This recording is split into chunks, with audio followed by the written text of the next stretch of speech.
Olá pessoas, quem fala aqui é Belmiro, bem-vindos e bem-vindas ao nosso podcast. Esse podcast da Estúdio Sala de Aula, gravado com o aplicativo Anchor, Anchor.fm. Então recomendo, se vocês quiserem acompanhar melhor nos podcasts, também produzir o seu próprio podcast, grave com o Anchor, em que você não tem que pagar nada e também não tem limite de armazenamento. Então, sem mais delongas, vamos então para o nosso episódio.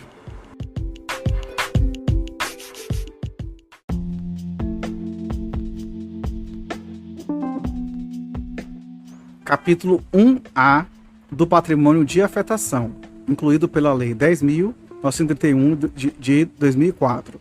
Artigo 31A.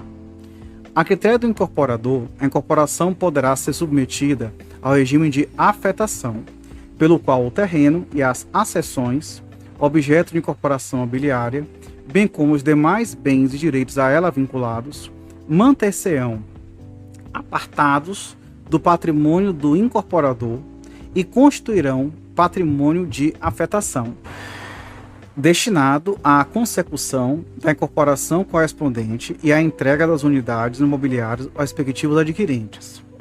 Parágrafo 1º. O patrimônio de afetação não se comunica com os demais bens, direitos e obrigações do patrimônio geral do incorporador ou de outros patrimônios de afetação por ele constituídos e só responde por dívidas e obrigações vinculadas à incorporação respectiva. Parágrafo 2º. O incorporador responde pelos prejuízos que causar ao patrimônio de afetação. Parágrafo 3º.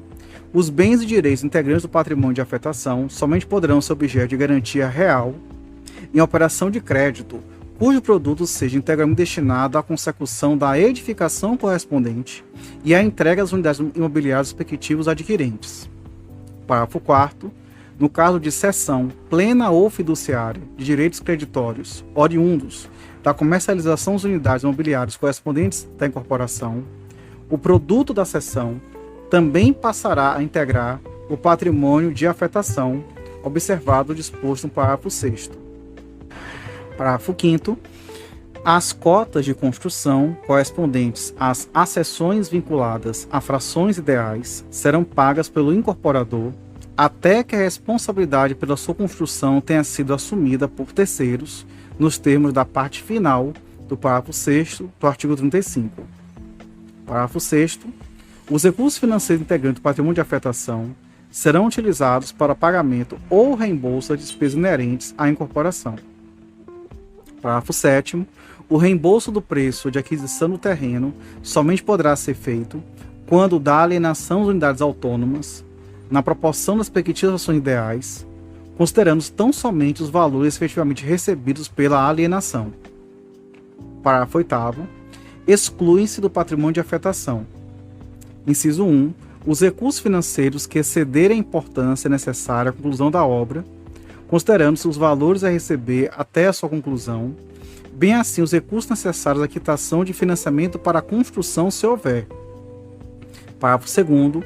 O valor referente ao preço de alienação da fração ideal de terreno de cada unidade vendida, no caso de incorporação em que a construção seja contratada sob regime de empreitada, artigo 55, ou por administração, artigo 58. Parágrafo 9º. No caso de conjuntos de edificações de que trata o artigo 8º, poderão ser constituídos patrimônios de afetação separados, tantos quantos forem os, inciso 1, subconjuntos de casas para as quais seja prevista a mesma data de conclusão, inciso 2, edifícios de 2 ou mais pavimentos. Parágrafo 10. A constituição de patrimônios de afetação separados de que trata o parágrafo 9º deverá ser declarada no memorial de incorporação. Parágrafo 11. Nas incorporações objeto de financiamento, a comercialização das unidades deverá contar com a anuência da instituição financiadora ou deverá ser a ela cientificada, conforme vier a ser estabelecido no contrato de financiamento. Parágrafo 12. A contratação de financiamento e constituição de garantias, inclusive mediante transmissão para o credor da propriedade fiduciária sobre as unidades imobiliárias integrantes da incorporação, bem como a cessão plena ou fiduciária de direitos creditórios decorrentes das comercializações das unidades, não implicam a transferência para o credor de nenhuma das obrigações ou responsabilidade do cedente, do incorporador ou do construtor, permanecendo estes como os únicos responsáveis pelas obrigações e pelos deveres que lhes são imputáveis.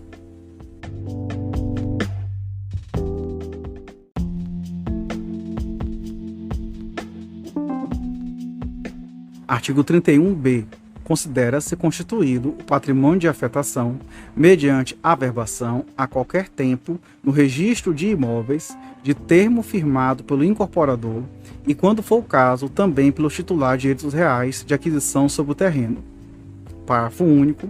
A averbação não será obstada pela existência de ônus reais que tenham sido constituídos sobre o imóvel objeto da incorporação para garantir o pagamento do preço de sua aquisição ou do cumprimento de obrigação de construir o empreendimento.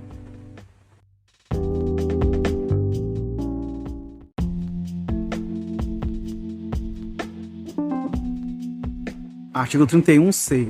A comissão de representantes e a instituição financiadora da construção poderão nomear às suas expensas pessoa física ou jurídica para fiscalizar e acompanhar o patrimônio de afetação. Parágrafo 1º. A nomeação a que se refere o caput não transfere para o nomeante qualquer responsabilidade pela qualidade da obra, pelo prazo de entrega do imóvel ou por qualquer outra obrigação decorrente da responsabilidade do incorporador ou do construtor, seja legal ou a oriunda dos contratos de alienação, das unidades imobiliárias, de construção e de outros contratos eventualmente vinculados à incorporação. Parágrafo 2º. A pessoa que, em decorrência do exercício de fiscalização de que trata o caput desse artigo, obtiver acesso a informações comerciais, tributárias e de qualquer outra natureza referente ao patrimônio afetado, responderá pela falta de zelo, dedicação e sigilo dessas informações. Parágrafo 3º. A pessoa nomeada pela instituição financiadora deverá fornecer cópia de seu relatório ou parecer à comissão de representantes, a requerimento desta, não constituindo este fornecimento quebra de sigilo de que trata o parágrafo 2º deste artigo.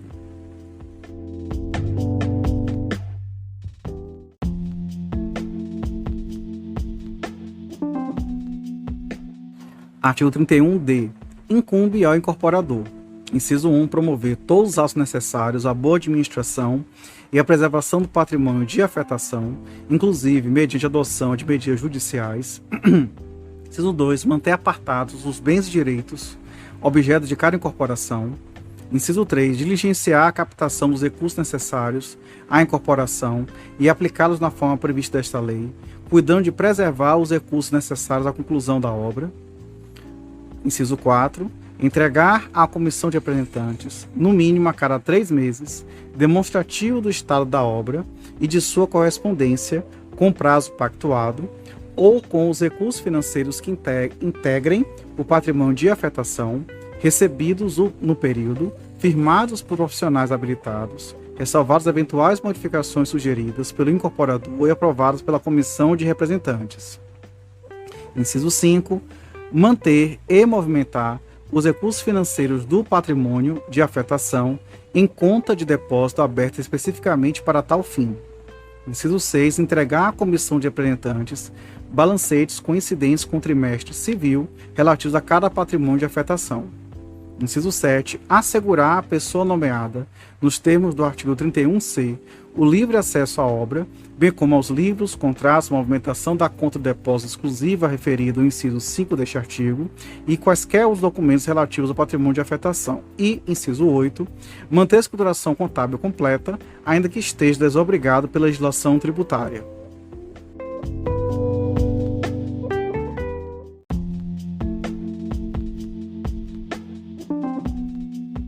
Artigo 31-E. O patrimônio de afetação extinguir-se-á pela: inciso 1, averbação da construção, registro dos títulos de domínio ou de direito de aquisição em nome dos respectivos adquirentes e, quando for o caso, extinção das obrigações do incorporador perante a instituição financiadora do empreendimento. Inciso 2, a revogação em caso de denúncia da incorporação depois de restituir aos adquirentes as quantias por eles pagas, artigo 36, ou de outros impostos previstos em lei. Inciso 3, liquidação deliberada pela Assembleia Geral nos termos do artigo 31F. Parágrafo 1º.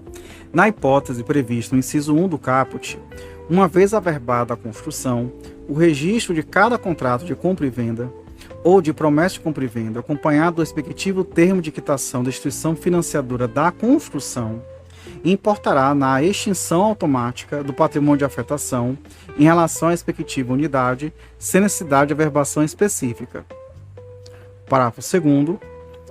Quando da extinção integral das obrigações do incorporador perante a instituição financiadora do empreendimento e após a averbação da construção, a afetação às unidades não negociadas será cancelada mediante a averbação sem conteúdo financeiro do respectivo termo de quitação na matrícula matriz do empreendimento ou nas respectivas matrículas das unidades imobiliárias eventualmente abertas. Parágrafo 3º. Em caso de denúncia da incorporação, proceder-se-á à desafetação no mesmo ato de cancelamento do registro da incorporação, à vista de requerimento do incorporador instruído com os documentos a que se refere os parágrafos 4º e 5º do artigo 34 e com cópia dos recibos de quitação passados pelos adquirentes e, na hipótese prevista no inciso 3 do caput, mediante a averbação sem conteúdo financeiro da ata da Assembleia Geral dos Adquirentes que deliberar pela liquidação a que se refere o parágrafo 1º do artigo 31F.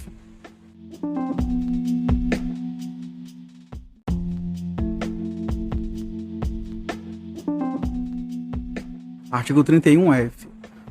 Os efeitos da decretação de falência ou da insolvência civil do incorporador não atingem o patrimônio de afetação constituídos, não integrando a massa concursal, o terreno, as accessões e demais bens, direitos creditórios, obrigações e encargos objeto da incorporação.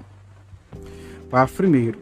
Nos 60 dias que seguirem a decretação da falência ou da insolvência civil do incorporador, o condomínio dos adquirentes, por convocação da sua comissão de representantes, ou na sua falta de um sexto titular das ações ideais, ou ainda por determinação do juiz prolator da decisão, realizará a Assembleia Geral, na qual, por maioria simples, ratificará o mandato da comissão de representantes ou elegerá novos membros, e em primeira convocação por 2/3 dos votos dos adquirentes, ou em segunda convocação pela maioria absoluta desses votos, instituirá o condomínio da construção por instrumento público particular e deliberará sobre os termos da continuação da obra ou da liquidação do patrimônio de afetação. Artigo 43, inciso 3. Havendo financiamento para a construção, a convocação poderá ser feita pela instituição financiadora. Parágrafo 2º. O disposto no parágrafo 1º aplica-se também à hipótese de paralisação das obras prevista no artigo 43, inciso 6. Parágrafo 3º. Na hipótese de que tratam os parágrafos 1º e 2º, a comissão de representantes ficará investida de mandato irrevogável para firmar com os adquirentes das unidades autônomas o contrato definitivo a que estiverem obrigados o incorporador, o titular do domínio e o titular dos direitos aquisitivos do imóvel, objeto da incorporação, em decorrência de contratos preliminares. Parágrafo 4º. O mandato que se refere ao parágrafo 3º será válido mesmo depois de concluída a obra. Parágrafo 5º. O mandato otorgado à Comissão de Representantes confere poderes para transmitir domínio, direito, posse e ação, manifestar a responsabilidade do alienante pela evicção e emitir os adquirentes na posse das unidades respectivas. Parágrafo 6º. Os contratos definitivos serão celebrados mesmo com os adquirentes que têm obrigações a cumprir perante o incorporador ou a instituição financiadora, desde comprovadamente adimplentes, situação em que a outorga do contrato fica condicionada à constituição de garantia real sobre o imóvel para assegurar pagamento do débito remanescente. Parágrafo 7º.